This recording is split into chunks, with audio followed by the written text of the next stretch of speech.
discuss about resistivity and some other quantities like current density, drift velocity, mobility and relaxation time. So firstly, resistivity. Yesterday I have given a relationship for resistance of a conductor in terms of length and area of cross section, where A is area, this one uniform cross section area it is, and length is L. So the resistance of a conductor depends on length L directly and inversely on the area of cross section. So R equal to rho L by A.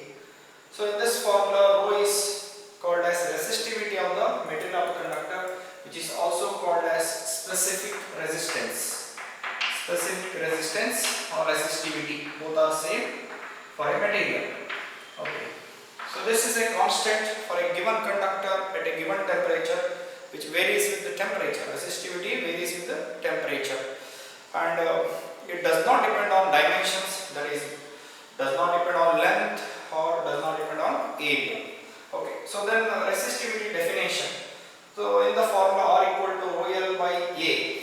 L, length of the conductor if you choose 1 meter and area of cross section 1 meter square, then what happens to the resistivity rho equal to R, because L is 1 meter, A is 1 meter square. So we can write rho equal to R. So we can define resistivity of the material of the conductor like this. That is, resistivity of a conductor is numerically equal to its resistance of a conductor having unit length and unit area of cross section. Resistivity is numerically equal to its resistance or resistance of the conductor having unit length and unit area of cross section. So this is the relationship of R equal to L by A. Based on this we can define resistivity.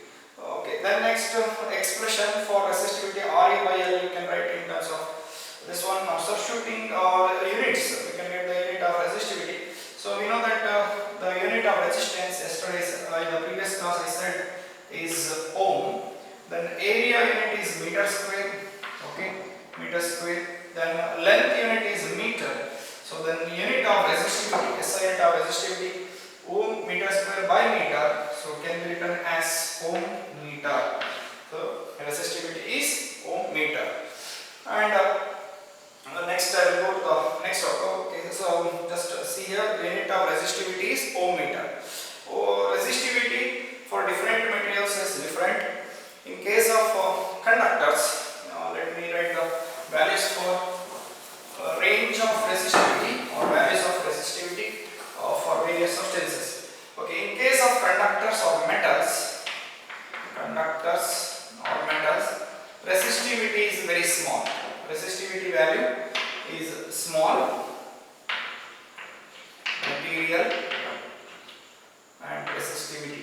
Order of resistivity only we are writing, not the exact values. Only to remember any value of resistivity. So conductor's resistivity is 10 power minus 8 ohm meter to 10 power minus 6 ohm meter. Okay. Then another class of substances, it is semiconductors. Semiconductors, whose properties, electrical properties, lies between conductors and insulators. So these substances are called semiconductors. Okay. Now this resistivity of semiconductors varies from 10 power minus 6 ohm meter to 10 power 5 ohm meter. And resistivity of insulating substances, insulators, it varies from 10 power 11 ohm meter to 10 power 19 ohm meter. Okay, so this is the range of resistivities for various substances. So this from this table we can understand that the conductors have very low value of resistivity. 10 power minus 8 is smaller, 10 power minus 6 is greater. Okay, so very low value of resistivity, that is conductors, whereas semiconductors have a little higher resistivity in the range 10 power minus 6 ohm meter to 10 power 5 ohm meter, whereas insulators have high resistivity 10 power 11 ohm meter to 10 power 19 ohm meter. So some of the examples for conductors are good conductors, nothing but metals, copper, aluminum, silver, iron, gold. So all these are used in the manufacturing wires, etc. Most of them, like copper and aluminum, are extensively used in the wire manufacturing of wires in household circuits, etc. Semiconductors like germanium and silicon. Most of the materials are made up of germanium or silicon. There are other semiconductors also, like gallium arsenide is there, selenium is there, but most of the electronic devices we use silicon. Okay, then another class type of substances based on the resistivity, high resistivity substances, insulators. For example, porcelain or ceramic substances, then glass, wood, rubber. So all these comes under the category of insulators, which are high resistivity. Okay, so this is about the resistivity, idea about resistivity, or some information regarding resistivity. Now I will discuss another quantity, physical quantity called as current density. Current density. Current density is denoted by symbol J. It is a vector. Okay, so current per unit area is current density. Okay, so current density J equal to current per unit area. Okay, suppose if a steady current is set up in the conductor of non-uniform cross-sectional area. Normally conductors of uniform cross-sectional area. If the conductor is of non-uniform cross-sectional area, then current density is different, because a steady current is maintained here, current I is flowing through the conductor, but area of cross-section is different at different regions. Areas are different. Area here say A1, smaller area here, larger area.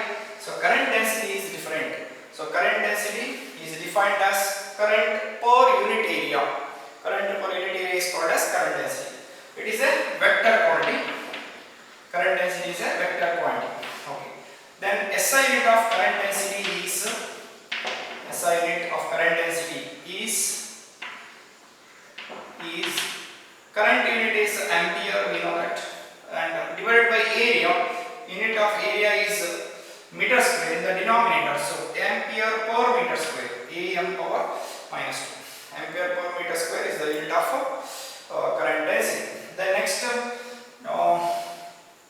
dimensional formula of current density. Now it is same as this. Okay, A only, and meter square is there, meter power minus 2. So L power minus 2. So this is the dimensional formula of current density. So this one physical quantity which comes in this chapter. So which is a vector quantity which represents the current per unit area in the conductor. Okay, if the uniform cross-sectional conductor, then current density is same throughout the conductor. If the current I is flowing through a conductor with non-uniform cross-sectional area, areas are different at different regions, then current density is different at different regions of the conductor. So these are all about the current density.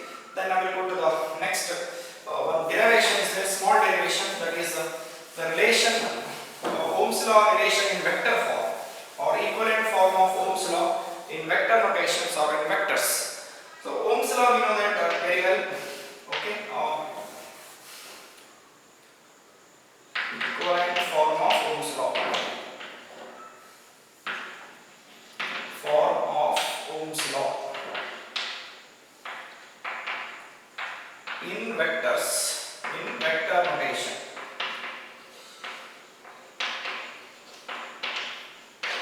Vector form, you can also call it as vector form of Ohm's law. So V equal to IR, which is a scalar form of Ohm's law. V, potential difference across the conductor, is current multiplied by resistance. Okay, so this is the vector form. Now how to get vector form in terms of electric field and current density we get. Okay, so now we know that this is the Ohm's law. V equal to IR is the Ohm's law, but we know that resistance R equal to rho L by A. Resistance R equal to rho L by A, based on the dependence, length and area of cross section. We can write the resistance of the conductor is resistivity into length divided by area of cross section. Now substituting here in place of R here, so we get potential difference V equal to I into, okay, resistance is rho L by A. So but this can be written I by A. In the previous discussion I said is current density, that is nothing but J. So we can write rho into L into J. Okay, I have written I by A as J. I by A equal to current density J. Current density J. Okay, so substitution of I by A is J, rho L into J. This is what V equal to potential difference. Now bring the L to the LHS. So V by L equal to rho into J. Okay, V by L. Suppose you apply certain potential difference for the conductor of length L and area of cross section A. If we apply a potential difference of V between these two ends, potential difference between the two ends of this conductor is V and length is L, the electric field set up in the conductor. Electric field of E will be there set up in the conductor. Suppose this is positive end, positive potential or higher potential, and right side is negative or lower potential. Then electric field from left to right. Okay, then V by L is nothing but E, electric field. So this electric field E becomes rho into J. And vectorially we can write vectorially E vector equal to rho into J vector. Okay, so this is the vector form of Ohm's law. E vector equal to rho into J vector. Okay, so this is the vector notation of rho into J. Okay, so the ratio V by L, potential difference divided by the length, is the electric field set up in the conductor. For example, 5 volt PD applied across the ends of the conductor of length 2 meter. 5 volt PD for a length 2 meter in a wire. Then the field, electric field inside the conductor will be 5 volt divided by 2 meter. That is 2.5 volt per meter. Okay, that is the electric field inside the conductor. So V by L ratio is nothing but E. So that we can write here V or E equal to V by L. That we are substituting here. Okay, so substituting V by L is IE, we get rho into J. So vectorially, in vector notations, electric field equal to rho into J. It's a very simple one. So V equal to IR is the scalar form, V is the potential difference, I is the current, R is the resistance. Whereas here in vector notation, E is the electric field, potential is scalar quantity, whereas electric field is vector quantity. Rho, here R is there, resistance, here resistivity of the material of the conductor. Then J, it is current density, whereas here I is current. So this is about the relation of Ohm's law in a vector notation or vector form of Ohm's law. It's very simple. Start from Ohm's law. We know that Ohm's law, V equal to IR or R into I. But substituting the resistance R equal to rho L by A, here substitute in place of R I into rho L by A, that is rho L J. Rho L J. So I by A equal to J, that is the well-known ratio, that is current density. Then V by L, bringing L from RHS here, L is there, take into LHS.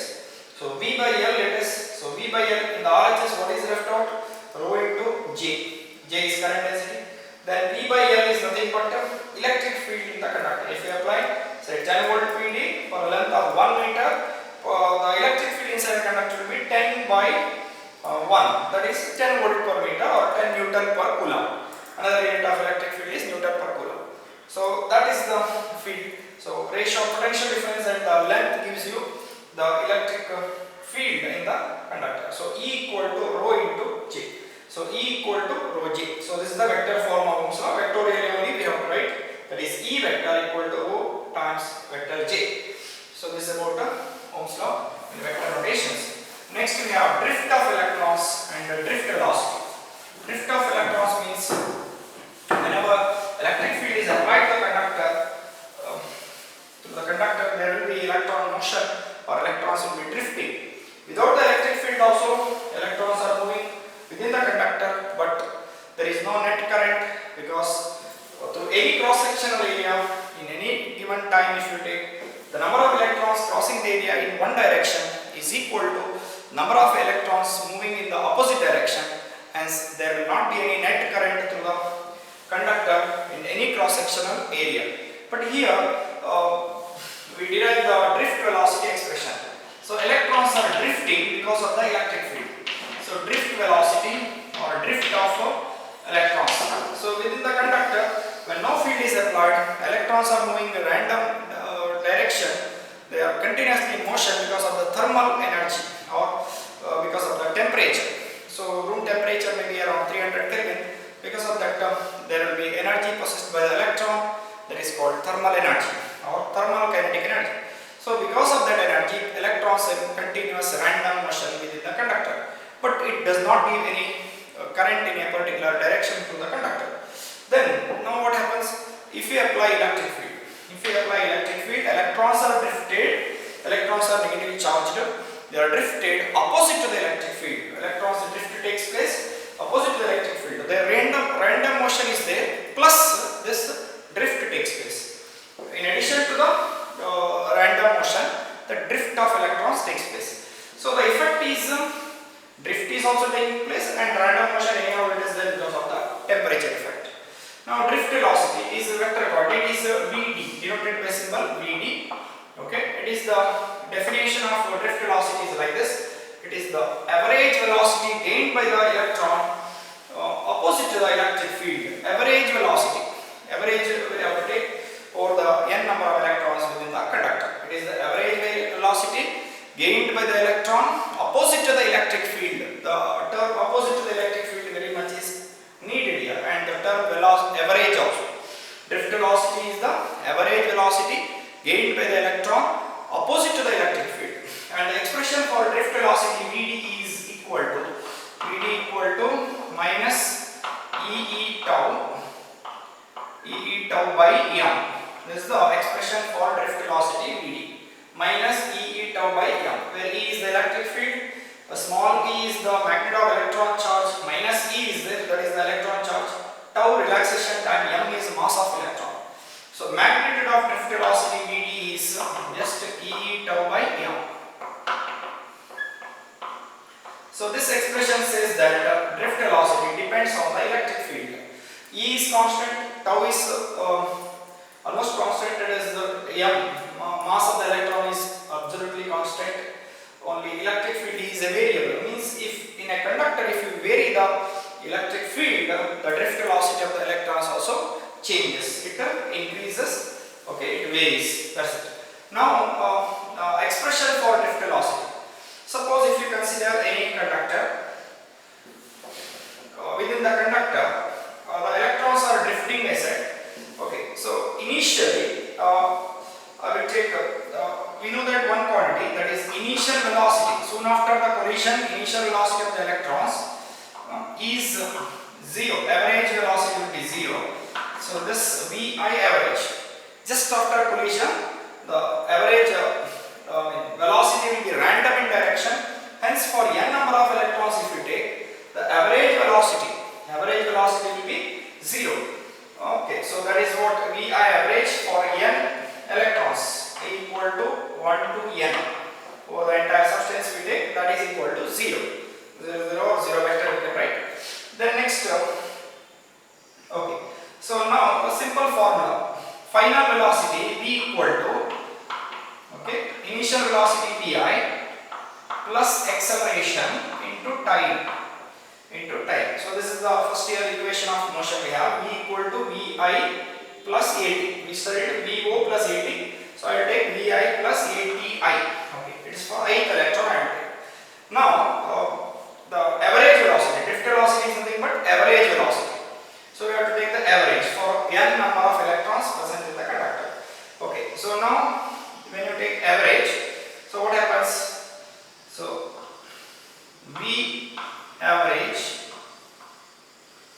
Okay, so I equal to 1 to n. This is the final velocity, this is the initial velocity, this is the acceleration, this is the time. Okay, but acceleration in the acceleration of the electron within the conductor is force by mass from Newton's second law. Acceleration equal to force by mass. Force is in electric field chapter we studied, it is charge into electric field. charge into electric field divided by mass. Now charge for electron, it is minus E. So minus E into E divided by Em.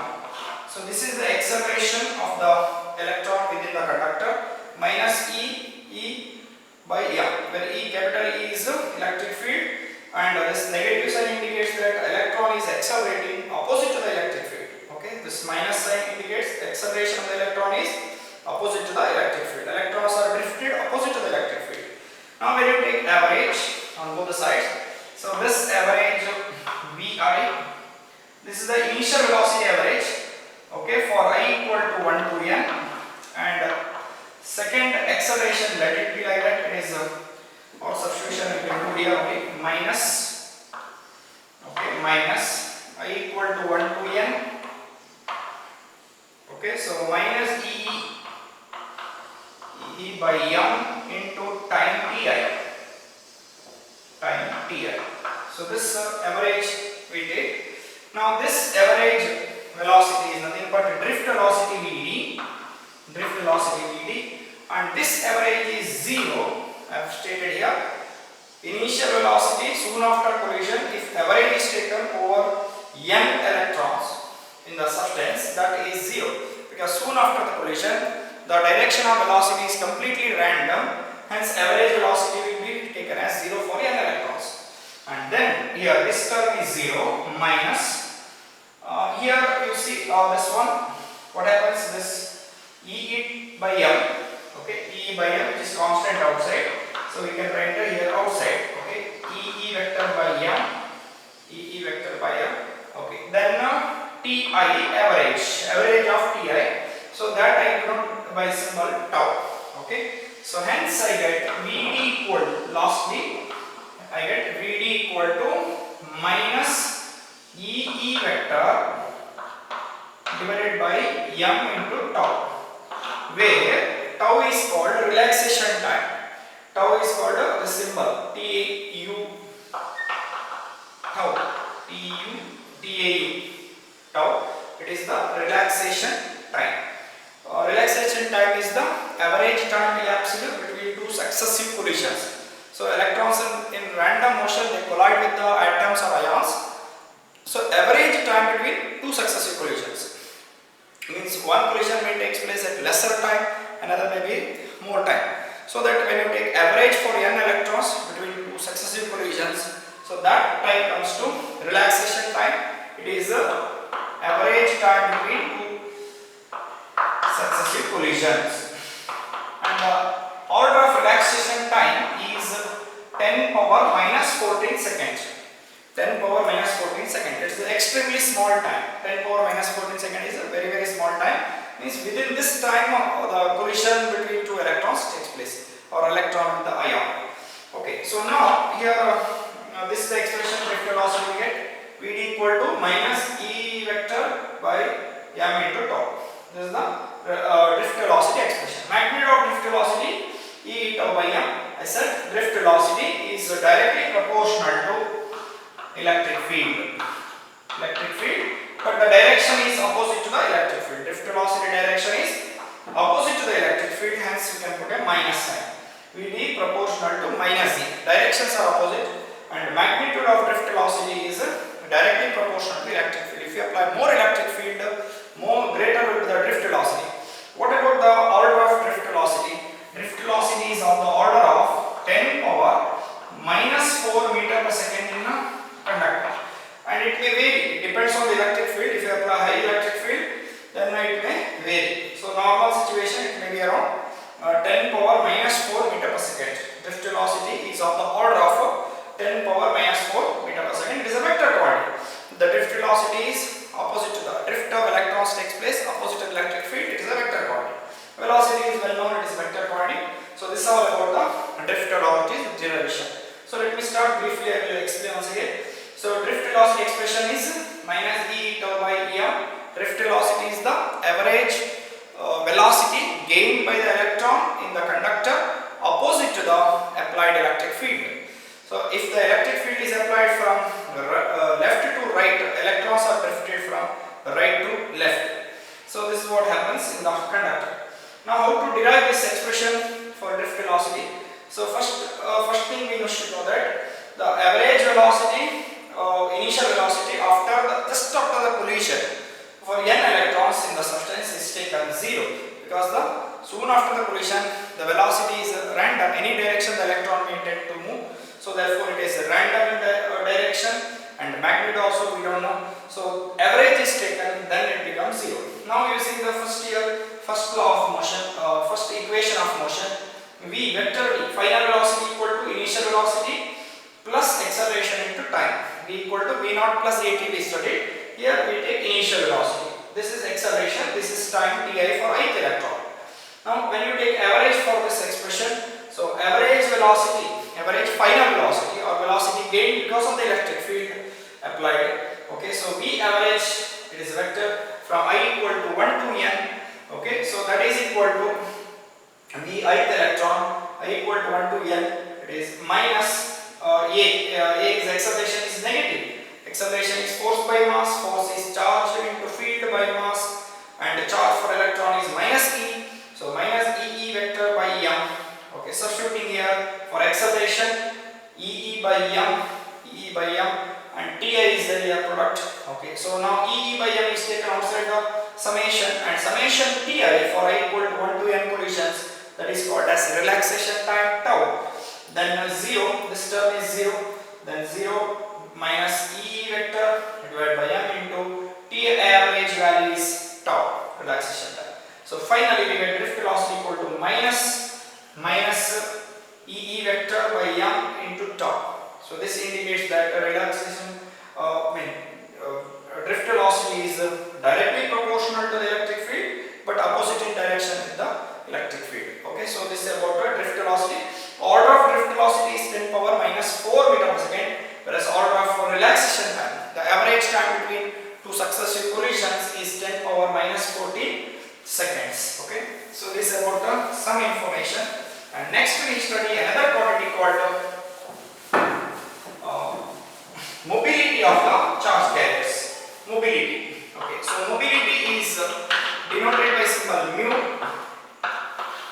Symbol mu is used for mobility. So mobility is equal to magnitude of drift velocity gained, magnitude of drift velocity to the unit electric field or electric field magnitude. So we can write now here, okay, so mobility mu equal to magnitude of drift velocity like this divided by magnitude of electric field E. Okay, so we studied the drift velocity expression Vd equal to minus E vector by m, E tau by m. Okay, so this is the expression, and unit of mobility can be written as c. Meter per second is the unit of drift velocity, and unit of electric field can be Newton per coulomb or volt per meter. Both are okay, both are correct.